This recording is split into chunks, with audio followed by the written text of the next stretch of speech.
Hello friends, welcome to my channel. आज हम बात करने वाले हैं सुज़लॉन एनर्जी के बारे में।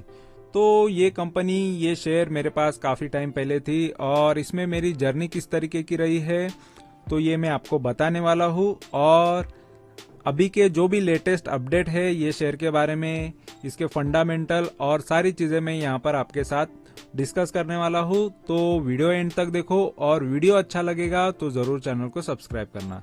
तो सबसे पहले मैं आपको इसका वेबसाइट दिखा देता हूँ, क्योंकि ये मेरे चैनल पे फर्स्ट टाइम ये शेयर पर वीडियो है, इसलिए मैं सारी डिटेल में आपको ये वीडियो यहाँ पर बताने वाला हूँ। ठीक है, तो यहाँ पर आप देख सकते हो कंपनी का बिजनेस क्या है। तो सुज़लॉन एनर्जी ये विंड पावर बनाती है, विंड पावर जनरेट करती है। और यहाँ पर देखो ये लेटेस्ट विंड टर्बाइन और ये सारी चीज़ें जो भी इनकी टेक्नोलॉजी से यहाँ पर दिखाई गई है।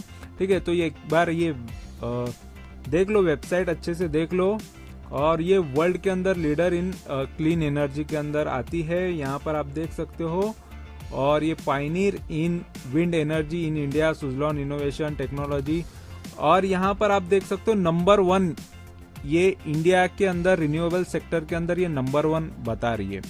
इसके कस्टमर्स देख सकते हो यहाँ पर ग्लोबली, ठीक है, ओनली इंडिया के अंदर नहीं तो कम्प्लीटली ग्लोबली 1900 इसके कस्टमर्स है। और यहाँ पर कैपेसिटीज इसकी विंड पावर की कैपेसिटी कितनी है, क्या है, ये सारी चीज़ें यहाँ पर बताई हुई है। एक बार आप अच्छे से वेबसाइट देख लेना अगर आप इसमें लॉन्ग टर्म जाना चाहोगे तो।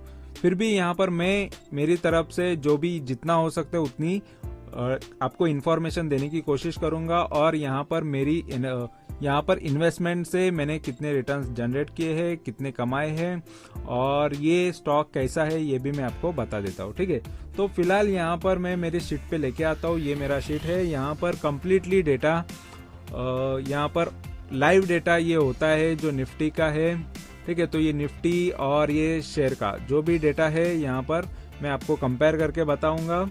ठीक है, तो फिलहाल यहाँ पर हमको इंडेक्स देखना ज़रूरी होता है, क्योंकि देखो ये निफ्टी जो है, निफ्टी 50 एक साल के अंदर किस तरीके का परफॉर्मेंस किया है ये पहले मैं आपको ये दिखाऊंगा। फिर इसके बाद शेयर किस तरीके से परफॉर्म किया है तो यहाँ पर हम देखेंगे। तो फिलहाल निफ्टी जो चल रहा है यहाँ पर अभी 18,496 पे चल रहा है। ठीक है, एनएससी का निफ्टी जो है इंडेक्स हमारा इतना चल रहा है। और अगर हम देखेंगे तो ये फ्राइडे के दिन यानी 9 दिसंबर को ये गिर चुका है। ठीक है, थोड़ा बहुत ये आधा टक्के से ऊपर यहाँ पर गिरावट हमको देखने मिली है 112 पॉइंट की। और अगर हम देखेंगे कि इसका 52 वीक हाई रहा है 18,887 का। ठीक है, तो ये 19,000 के आसपास ये आ चुका है इसका हाई। ठीक है, और ये हाई ये तोड़ देगा तो, और ये ऑलरेडी इसका प्रीवियस हाई ये तोड़ चुका है निफ्टी, तो ये भी हाई तोड़ के ये 19 या 20,000 तक ये निफ्टी जाने की कोशिश कर रहा है। और इसका लो रहा है देखो 15,000, तो 15,000 तक ये लो पर नीचे गया था। ओवरऑल मार्केट में काफ़ी बुरी खबर है और ग्लोबली न्यूज़ खराब है और इकोनॉमिकली चीज़ें खराब चल रही है, महंगाई बढ़ रही है। ये सारी चीज़ें होते हुए भी अभी भी मार्केट अच्छे यहाँ पर हमको नज़र आ रहा है कि अच्छे भाव पर है, अच्छे मूवमेंट में है। तो इस वजह से यहाँ पर जो भी है स्टॉक किस तरीके से परफॉर्म कर रहा है ये भी हम देख लेते हैं। तो यहाँ पर आप देख सकते हो कि जो यहाँ पर इंडेक्स है या निफ्टी है, ये 52 वीक हाई इसका लगभग इतना है। तो ये हाई से जस्ट 2% यहाँ पर डाउन पे, ये परसेंटेज में है। तो यहाँ पर देख सकते हो ये 2% यहाँ पर ये डाउन अभी भी है। ठीक है, इसके हाई से। और रिकवरी इसने देखो 21.82% की रिकवरी की है इसके लो से ये काफी अच्छा ऊपर आ चुका है। कंपनी का यहाँ पर अभी हम डिटेल देख लेते हैं। तो कंपनी का यहाँ पर सुज़लॉन एनर्जी, ठीक है, तो ये स्टॉक मेरे पोर्टफोलियो में था, इस वजह से यहाँ पर ये कंपनी के बारे में बता रहा हूँ। ऑलरेडी देखो मैं मेरे स्टॉक के बारे में बताना चाहूंगा, क्योंकि यहाँ पर जो मैं खुद करूँ तो ही मैं बताऊँ, नहीं तो इतना ये काफी इजी होता है किसी स्टॉक के बारे में बताना, चाहे उसमें आप कमाओ न कमाओ। लेकिन यहाँ पर मैं स्टॉक में मेरे खुद के एक्सपीरियंस आपके साथ शेयर करना चाहूंगा, जिससे आपको काफी कुछ सीखने मिलेगा। ऐसे ही किसी भी शेयर के बारे में बता के जाओ, किसी के परफॉर्मेंस दिखा दूँ तो उससे आपको कुछ सीखने नहीं मिलेगा, क्योंकि वो उसमें किसी का एक्सपीरियंस नहीं होता। ठीक है, जस्ट हम डेटा देख सकते हैं। तो यहाँ पर मैं बता देता हूँ कि यहाँ पर ये शेयर के अंदर तो ये अभी फिलहाल 9 रुपए का प्राइस चल रहा है, 9.33 का यहाँ पर ये BSC का प्राइस है। ठीक है, तो यहाँ पर मैं BSC का ऑटोमेटिकली ये आया हुआ है प्राइस। और यहाँ पर आप देखोगे तो ये सुजलॉन एनर्जी थोड़ा बहुत ये गिरावट उस दिन दिखाया है फ्राइडे के दिन, और एंट्री इसमें मेरी रही थी 16.35 पे। इसमें मैंने दो तीन बार यहाँ पर ये शेयर के अंदर मैंने एंट्री ली थी। ठीक है, तो ये शेयर में 16.35 पे मैंने एंट्री ली थी, और उसके बाद ये शेयर यहाँ पर आप देख सकते हो इसका लो रह चुका है 1.70। ये मैं आपको चार्ट के साथ भी दिखा दूंगा कि चार्ट में ये सारे प्राइजेस किस तरीके से थी, मतलब 3 फरवरी से लेके, और मैंने बेचा कब, ये भी इम्पोर्टेंट है। देखो मतलब यहाँ पर टोटल यहाँ पर लगभग 90% तक यहाँ पर मेरा लॉस दिख रहा था मुझे। ठीक है, वो रिकवर करके मैं यहाँ पर ये शेयर में से प्रॉफिट लेके निकला हूँ, और कितने प्रॉफिट लिया है यहाँ पर मैंने दिखाए हुए हैं, तो ये भी मैं आपको दिखा दूंगा। और यहाँ पर देखो सुजलॉन एनर्जी लिमिटेड ये लीडर है विंड एनर्जी के अंदर। यहाँ पर आपको उसके बारे में थोड़ी डिटेल भी मैं यहाँ पर मेरे शीट में रखता हूँ, तो जिसके बारे में आपको कंप्लीटली पता चले।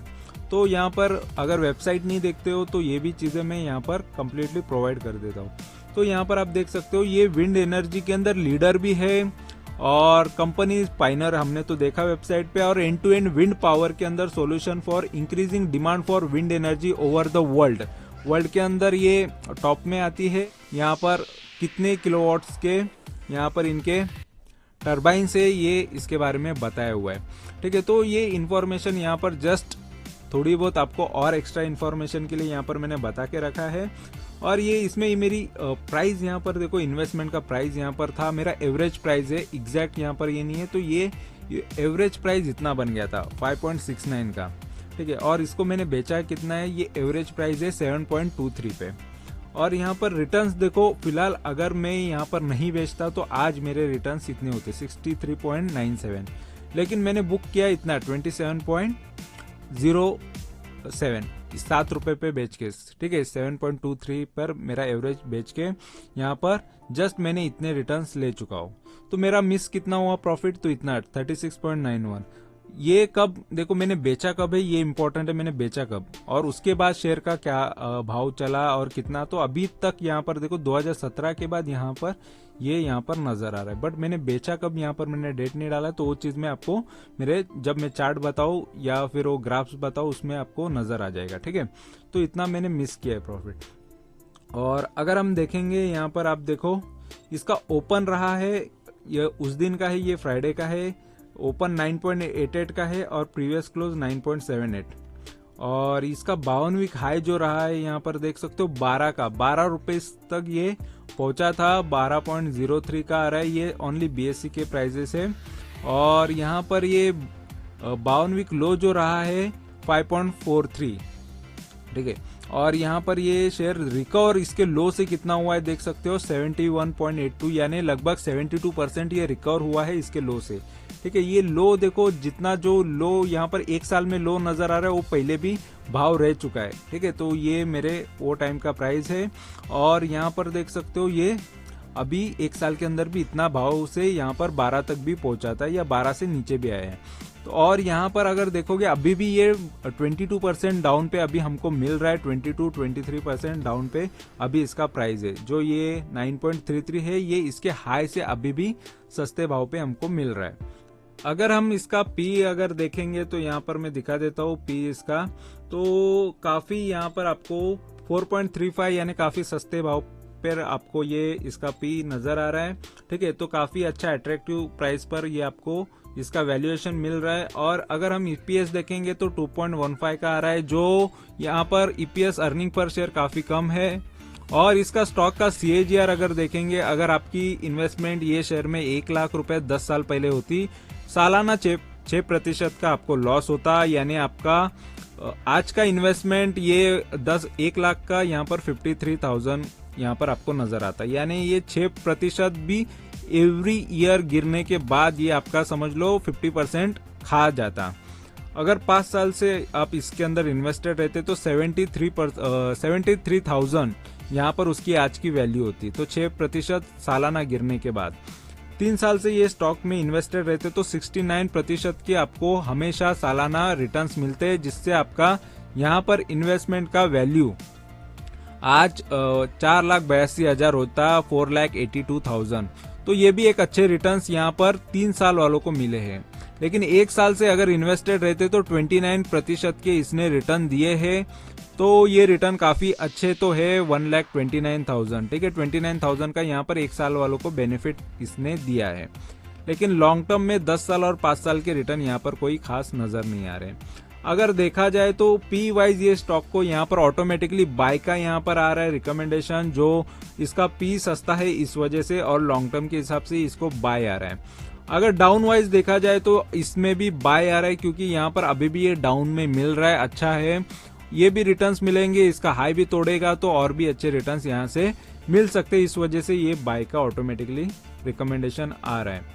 और रिकवरी वाइज अगर देखा जाए तो इसने काफी ज्यादा रिकवरी की है, तो जिसको लगता है कि थोड़े बहुत रिटर्न्स लेने चाहिए वो एक बार सेल कर सकते हैं। थोड़ा बहुत सेल करना है तो पूरा, या जिसको पूरा करना है वो पूरा भी कर सकते हैं, जिसको ज्यादा वेट नहीं करना है। तो शॉर्ट टर्म में जिसको लगता है कि ये रिटर्न ठीक है और जिसने ये भाव पे खरीदा है वो एक बार ये शेयर को बेच के प्रॉफिट बुक कर सकता है। ठीक है, तो 2 बाय है और 2 सेल है, ये मेरे बनाए हुए फॉर्मूले है, जिस वजह से ये चीजें मेरे लिए जो सुटेबल है वो चीज यहाँ पर आती है। ठीक है, तो ये ऑटोमेटिकली फॉर्मूला डाला हुआ है, इस वजह से ये जो भी बता रहा है और इसी को मैं फॉलो करता हूँ।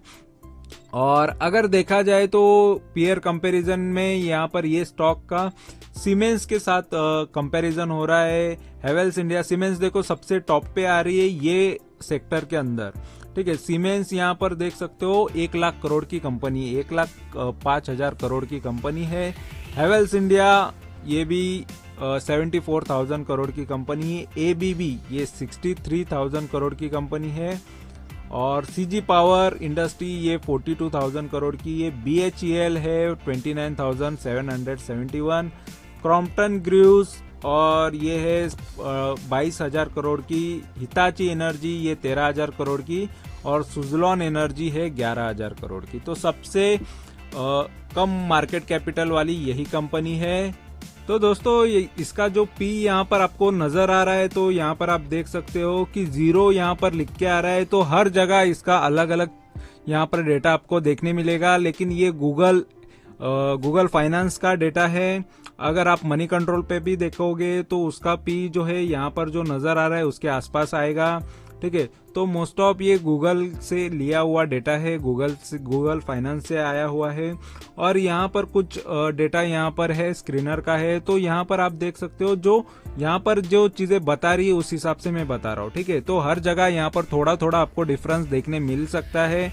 ठीक है, लेकिन हमको यहाँ पर सेल्स जो होते हैं वो प्रॉपर होंगे और बाकी डिविडेंड का डेटा प्रॉपर हो सकता है।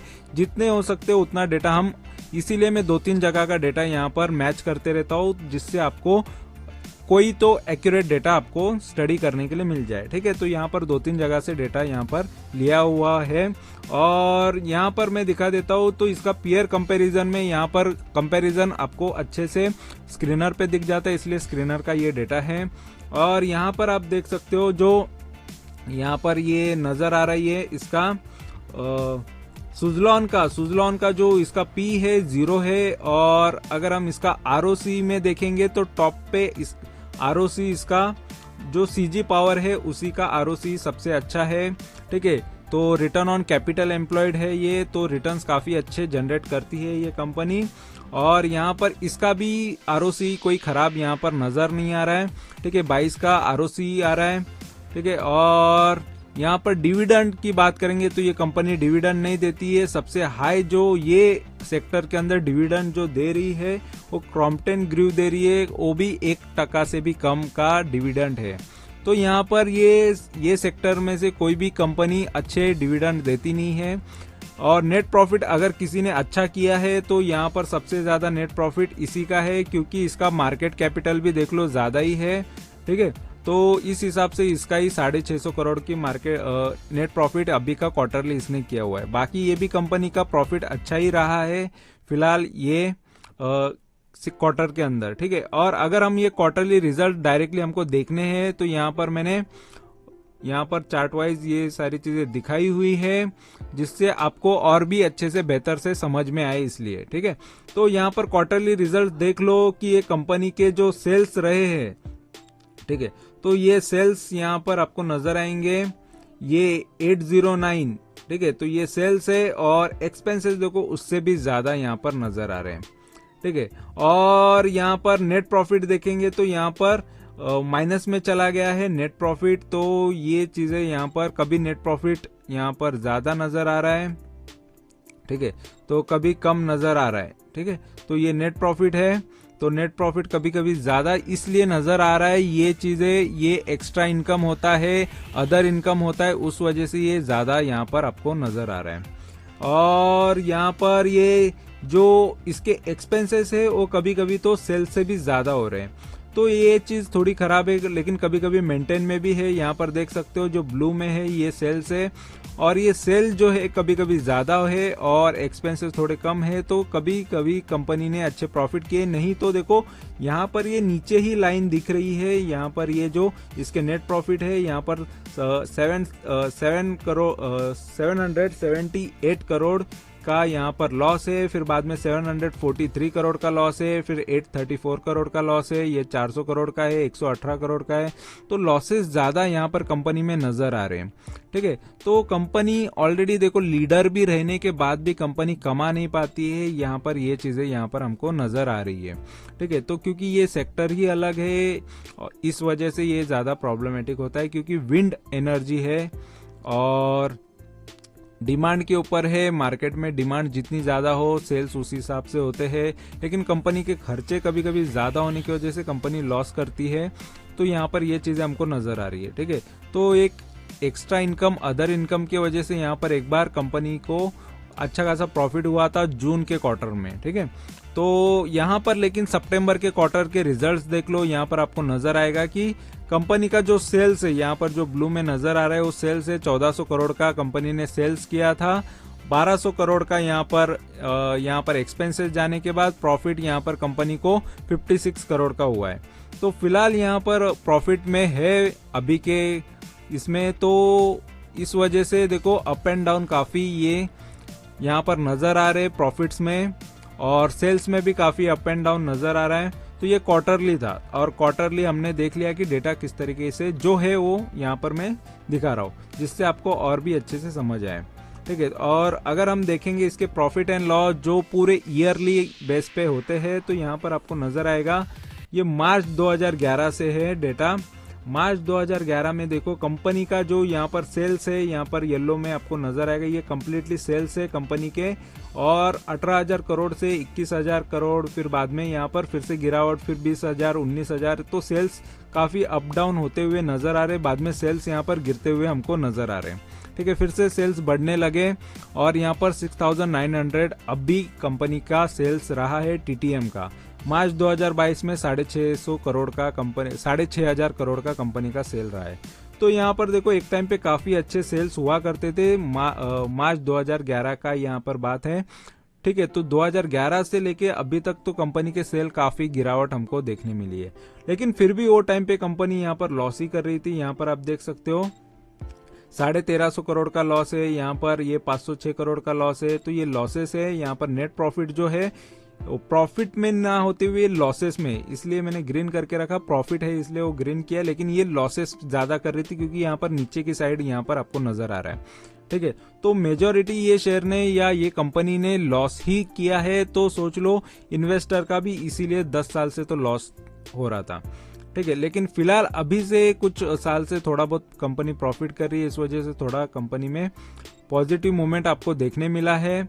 ठीक है, लेकिन अभी फिलहाल 2022 में कंपनी ने फिर से लॉस किया है 177 करोड़ का, लेकिन टीटीएम इसका प्रॉफिट में चल रहा है, और ये भी प्रॉफिट जो हमको नजर आ रहा है, तो ये प्रॉफिट के ज्यादा चांसेस होते हैं अदर इनकम पे, क्योंकि यहाँ पर आप देख सकते हो 6,900 में से 6,000 तो इसका एक्सपेंस है, रेड में जो है वो एक्सपेंसेस है, यहाँ पर आप देख सकते हो। तो ये एक्सपेंसेस इतने होने के बाद ये इम्पॉसिबल है कि 2,300 करोड़ बचना, तो यहाँ पर अदर इनकम होता है। अगर आप डेटा कहीं से देख के आप ये चीजें कंफर्म कर सकते हो। तो यहाँ पर कंपनी का हमने देख लिया कि किस तरीके से उसके प्रॉफिटेबिलिटी है, प्रॉफिट एंड लॉस किस तरीके का है। तो फाइनेंशियली फंडामेंटली जैसा शेयर है वैसा मैं सारी चीजें यहाँ पर आपको दिखा रहा हूँ। और बोरोविंग की बात करेंगे तो देखो कंपनी की बोरोविंग यानी ये रेड में इसलिए दिखाया है क्योंकि बोरोविंग अच्छी नहीं होती है किसी भी कंपनी के लिए, तो ये ज्यादा है। ठीक है, यहाँ पर आप देख सकते हो कंपनी की बोरोविंग सबसे ज्यादा है फिलहाल 12,000 करोड़ का, 14,000 करोड़, 15,000 करोड़, 17,000 करोड़, 811, फिर उसके बाद चलो बोरोविंग कम हो रही है यानी कर्जा कम कर रही है कंपनी, अभी 3,200 करोड़। तो ये एक चीज पॉजिटिव नजर आ रही है, कंपनी ने कर्जा कम कर दिया है, लोन कम हो रहा है, कर्जा कम हो रहा है, तो ये एक चीज अच्छी कंपनी के अंदर नजर आ रही है। ठीक है, और अगर हम देखेंगे ये 2011 का डेटा है, 2011 से लेके अभी तक। ठीक है, और अगर हम देखेंगे इसके रिजर्व एक टाइम पे देखो 6,170 करोड़ के थे, फिर वहां से रिजर्व भी गिरते हुए हमको नजर आ रहे। रिजर्व गिर के यानी रिजर्व में से भी पैसा यहाँ पर निकाल के कंपनी ने कंप्लीटली रिजर्व माइनस में चल रहा है, तो ये भी चीज थोड़ी खराब होती है किसी भी कंपनी के लिए कि रिजर्व माइनस में है। ठीक है, तो लॉस में है कंपनी। ठीक है, रिजर्व में नहीं है पैसा यानी उसमें से भी निकाला हुआ है, तो यहाँ पर माइनस में रिजर्व चल रहा है, तो ये चीज भी थोड़ी खराब है। लेकिन ये भी चीज थोड़ी ऊपर आ रही है, यहाँ पर 12,000 करोड़ तक माइनस में था, फिर 5,300 या 5,600, अभी 2,300 करोड़ का माइनस में रिजर्व है, तो ये थोड़ा थोड़ा पॉजिटिव होते हुए हमको नजर आ रहा है। ठीक है, तो फिलहाल यहाँ पर अभी शेयर होल्डिंग पैटर्न की बात करेंगे तो शेयर होल्डिंग में यहाँ पर आप देख लो सबसे ज्यादा शेयर किसके पास है। तो सबसे ज्यादा यहाँ पर जो यहाँ पर FIs है वो येलो में है, तो FIs देखो फॉरेन के इन्वेस्टर्स भी यहाँ पर इन्वेस्टेड है, तो 3-3.5% यहाँ पर 3%, 2.93, 2.83, 3.1, तो ये FIs थोड़ा बहुत यहाँ पर इन्वेस्टेड है, और यहाँ पर ज्यादा से ज्यादा FIs ने 7.84 तक इन्वेस्ट किया था, अभी फिर से थोड़ा बहुत यहाँ पर उन्होंने बेचे हैं शेयर्स। ठीक है, तो अक्टूबर 2022 तक यहाँ पर नजर आ रहे हैं जो इनका डेटा है। और अभी यहाँ पर अगर देखेंगे तो DIs का जो डेटा है यहाँ पर देख सकते हो, जो इंडिया के बड़े इन्वेस्टर है, डोमेस्टिक इन्वेस्टर्स है, तो उनका देखो 5%, 16% और यहाँ पर 14% यहाँ पर इनका इन्वेस्टमेंट है, तो यहाँ पर आपको नजर आएगा ये 17% तक या 18%, 17.72% तक यहाँ पर DIs ने भी इन्वेस्ट किया था। ठीक है, तो वहां से फिर थोड़ा थोड़ा बेचते हुए आई है, अभी 5.81% यहाँ पर DIs के पास है, तो DIs ने भी थोड़ा माल बेच दिया है, लेकिन काफी अच्छा उनके पास भी एक टाइम पे इन्वेस्टमेंट था। ठीक है, तो ये मार्च 2020 से अभी तक का है, तो काफी उतार चढ़ाव इनके इन्वेस्टमेंट भी नजर आ रहा है, कभी खरीद रहे कभी बेच रहे, तो हमको भी ये चीजें करनी चाहिए होती है क्योंकि अप एंड डाउन होते रहता है मार्केट में, तो इस वजह से हमको भी जिस तरीके से अगर लगता है प्रॉफिट है तो निकालना चाहिए, लॉस है तो थोड़ा ऐड करके फिर जब प्रॉफिट हो तो निकाल सकते हो।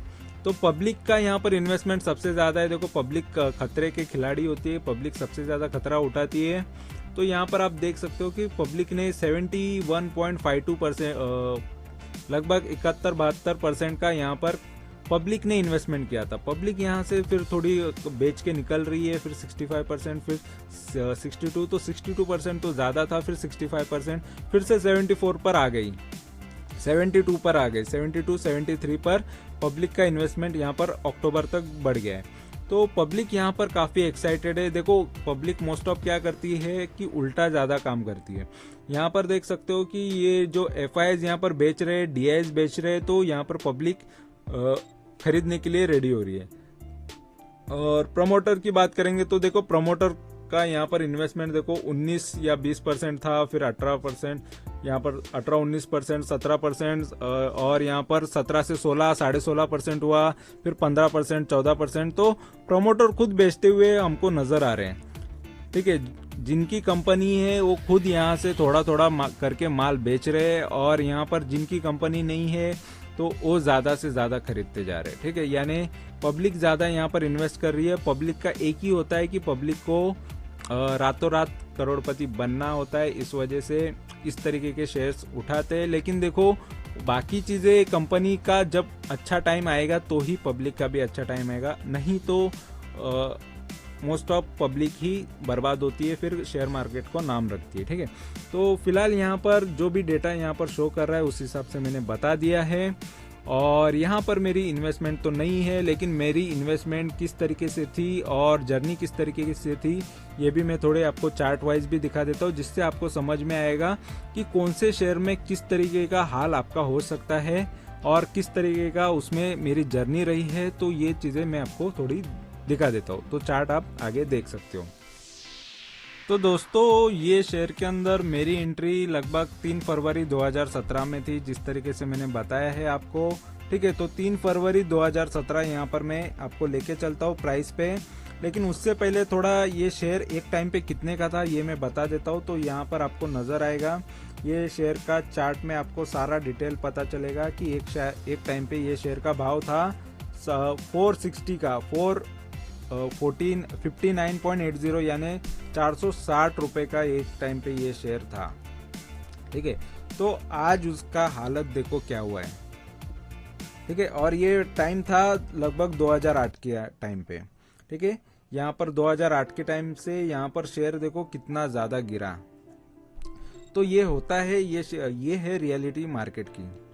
तो और यहाँ पर मैं दिखा देता हूँ आपको, ये 2017 फरवरी के अंदर मैंने लिया हुआ है और ये 3 फरवरी 2017 में लगभग इसका जब प्राइस था 16 का, यहाँ पर देखो यहाँ पर आपको नजर आएगा ये 17 साढ़े 17 भी गया था। ये 1 मंथ का होता है। तो यहाँ पर मैंने लिया था इसको जस्ट 16.35 पे। इसको मैंने 2-3 बार ट्रेड ऑलरेडी उसके पहले कर चुका हूँ। ठीक है, लेकिन यहाँ पर मैंने जब लॉन्ग टर्म के लिए गया था तब का मैं बता रहा हूँ, तो 16.35 पे यहाँ पर मैंने इन्वेस्टमेंट किया। तो उसके बाद ये शेयर में काफी गिरावट हमको देखने मिली, यहाँ पर आप देख सकते हो। तो वहां से अगर देखा जाए तो ये मार्च 2020, ठीक है, तो मार्च 2020 यहाँ पर है इसका प्राइस और यहाँ पर आप लो देख सकते हो। तो 1.70 जैसे मैंने आपको मेरे शीट में दिखाया था। तो ये लॉसेस यहाँ पर लगभग 89.60 का यहाँ पर लॉसेस था, यानी लगभग 90% के लॉसेस पकड़ सकते हो आप। तो 90% का लॉस मुझे यहाँ पर नजर आ रहा था। तो ये है रियलिटी। उसके बाद फिर देखो शेयर का हाल क्या हुआ। फिर शेयर का भाव यहाँ पर बढ़ता हुआ नजर आया, 6 रुपया हुआ एक का, यहाँ पर देख सकते हो। ठीक है, तो 6 का भी भाव यहाँ पर नजर आया। फिर उसके बाद यहाँ पर और बढ़ा तो ये 8 रुपए पर भी गया। ठीक है, जिसने 1.70 के भाव पे लिया उनके लिए ये बता रहा हूँ कि उन्होंने देखो 7-8 गुना पैसा बना लिया। और यहाँ पर बाद में ये शेयर का भाव यहाँ पर बढ़ के 13 रुपए तक भी गया था। तो यहाँ पर जनवरी 2022 तक 13 तक गया था। लेकिन मैं ये शेयर में से निकला कब, बेचा कब, ये सबसे इम्पोर्टेंट बात है। तो ये मैं आपको दिखा देता हूँ और बता देता हूँ कि एग्जैक्ट मेरा निकलने का डेट कौन सा था, प्राइस कौन सा था। तो ये शेयर में से मैं निकला कब है, सबसे इम्पोर्टेंट ये होता है कि आपको काफ़ी सब्र करना पड़ता है अगर आपका शेयर काफ़ी डाउन में होता है। तो ये शेयर ने काफ़ी मुझे डाउन तो दिखाया था और काफ़ी नुकसान यहाँ पर ये शेयर के अंदर मुझे देखने मिला था। लेकिन ये शेयर ने प्रॉफिट निकालना तो ज़रूरी था, क्योंकि मुझे लॉस करना पसंद नहीं है बिल्कुल। तो लॉस भी दिखेगा तो उसमें से मुझे प्रॉफिट में ही निकलना होता है। तो ये शेयर को मैं 4 जून 2021 में यहाँ पर निकल जाता हूँ। तो 4 जून 2021 में बता देता हूँ, तो जून में मैं निकल जाता हूँ। ठीक है, तो 4 जून 2021 में यहाँ पर, ये जून 2021 यानी लगभग 1-1.5 साल पहले यहाँ पर ये शेयर में से निकल जाता हूँ। और वो टाइम पे इसका भाव देखो हाई यहाँ पर आपको नजर आएगा, 8.5 का हाई नजर आएगा, 8.50 का यहाँ पर हाई जो नजर आ रहा है, ये पूरे मंथ में इसका हाई था। लेकिन मैं यहाँ पर 7.23 पे निकल गया। ठीक है, 23 यानी ये मेरा एवरेज प्राइस हो जाता है आफ्टर ये ब्रोकरेज कटने के बाद। ये मेरे पुराने ऐप में जो दिखता है वो प्राइस मैं बता रहा हूँ, एक्चुअल में ये थोड़ा उससे ज़्यादा होता है। तो प्राइस वगैरह कटने के बाद सब ये, तो यहाँ पर इस तरीके से प्राइस दिखता है। तो उस हिसाब से मैं बता रहा हूँ कि मैंने इतना बेचने के बाद फिर मेरे 27% के यहाँ पर रिटर्न्स दिखने लगे।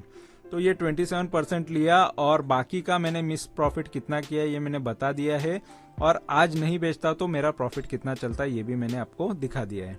ठीक है, तो इस तरीके से रही थी मेरी इसके अंदर जर्नी, और काफी उतार चढ़ाव देखे थे, लेकिन इसको मैंने कंटिन्यूसली जब ये गिरावट में मिल रहा था तब मैंने इसको काफी खरीदा, और एक्चुअल में मैंने इसको काफी, देखो ये शेयर में एक टाइम पे 2015 में भी होल्ड किया करता था। 2015 में अगर मैं बता दूं तो वो टाइम से मैं इसको ट्रेड कर रहा था। ठीक है, काफी बड़ी बड़ी क्वांटिटीज इसमें खरीद के मैंने ट्रेड किया था, और वहां पर जनवरी 2015 में एक बार लिया था, फिर उसके बाद यहाँ पर फिर बेच दिया था उसको, और फिर दिसंबर 2015 में भी एक बार लिया था उसको। ठीक है, तो 2-3 बार ये शेयर के अंदर मैं ट्रेड कर चुका हूँ। दिसंबर 2015 में भी काफ़ी ज़्यादा क्वांटिटीज लेके फिर से उसको, लेकिन यहाँ पर ये शेयर ने उसको एवरेज ही करना पड़ा दोनों टाइम। 2-3 बार मैंने लिया है तो काफ़ी उसमें गिरावट ही देखने मिली थी। ठीक है, तो एक टाइम पे मेरे पास 22-23 रुपए के भाव पे भी ये शेयर हुआ करता था।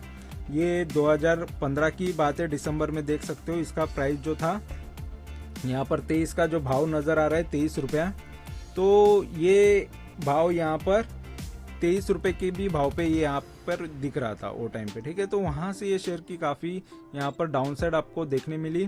तो इस तरीके का होता है किसी भी शेयर में। अगर आपको लगता है कि इजीली रिटर्न्स मिल जाते हैं तो इतना इजी नहीं है, तो इसीलिए मैं फंडामेंटल स्टॉक ही चूज करता हूँ जिसके फंडामेंटल काफ़ी अच्छे होते हैं। किसी के भी बातों में आकर अच्छे रिटर्न्स मिलेंगे ये सोच के आप ऐसे स्टॉक में नहीं जाना चाहिए। देखो फंडामेंटल, अगर आपको, क्योंकि लो कितना हो सकता है नहीं पता।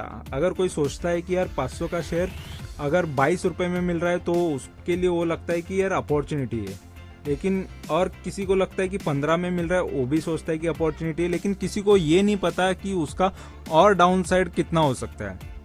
क्या वो कल जाके 1 रुपया बन जाएगा? अगर 1 के नीचे नहीं जा सकता, ये भी बहुत लोगों को लगता है, लेकिन कभी कभी पैसों में भी जाता है, 10 पैसा 5 पैसे में भी जाता है। लेकिन फिर भी ये शेयर मैंने इतना डाउन नहीं दिखाया है, तो 1 रुपये 70 पैसे के बाद ये ऊपर की ओर आया, नहीं तो बहुत सारे रिकवर नहीं हो पाते।